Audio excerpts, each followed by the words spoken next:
Yet even as Rommel's forces clawed for ground in the desert, Hitler's gaze turned eastward with a sudden and total commitment. The Führer had convinced himself that the Soviet Union could be broken in a single summer campaign. Plans for Operation Barbarossa had been drawn in secret for months, and now the moment arrived. 3 million German and Allied soldiers massed along the frontier, supported by thousands of tanks and aircraft. The scale dwarfed anything seen in North Africa. Entire army groups stretched across a front more than 1,000 miles long, ready to drive deep into Russia before winter could intervene. The attack began on a clear June morning in 1941.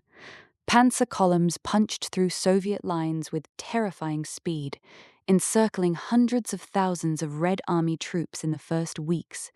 Cities fell, bridges were seized intact, and the German advance seemed unstoppable at first.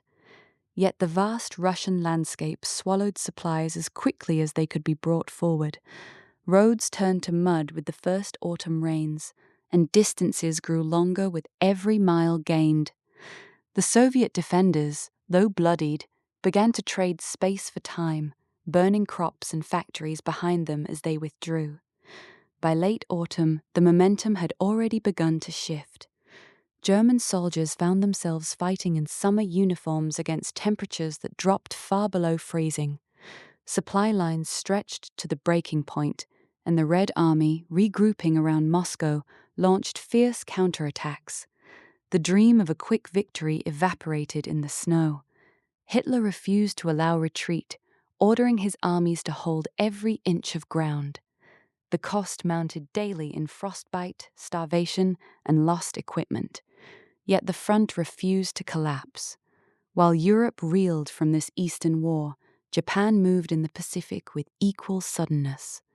Its leaders had watched the European conflict from afar and concluded that their own resource shortages could be solved only by seizing the oil fields and raw materials of Southeast Asia. The United States stood in the way, its fleet anchored at Pearl Harbor.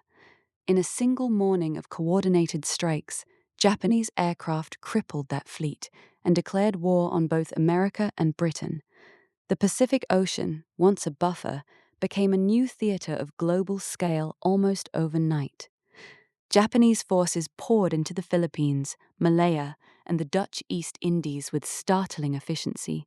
Island after island fell within weeks, defended by outnumbered Allied garrisons that could not be reinforced in time. The distances involved were immense, requiring naval task forces and troop transports that stretched across thousands of miles of open water. Each victory brought Japan closer to the oil it desperately needed, yet each conquest also pulled its resources thinner across an ever-widening perimeter. The combined effect of these two offensives transformed the war's balance. The United States, roused by the attack on its territory, began converting its industrial might into ships, planes, and divisions that would eventually reach both Europe and Asia.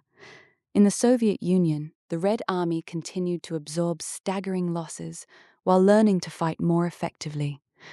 German divisions that might have reinforced Rommel in Africa remained locked in the east, unable to disengage.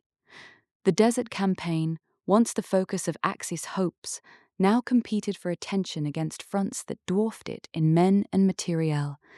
By the close of 1941, the Axis powers held more territory than at any previous moment, yet the very size of their gains created new weaknesses.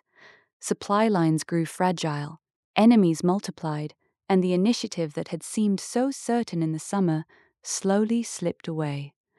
The war had expanded beyond any single theater, and neither Berlin nor Tokyo could now dictate its pace or its ending.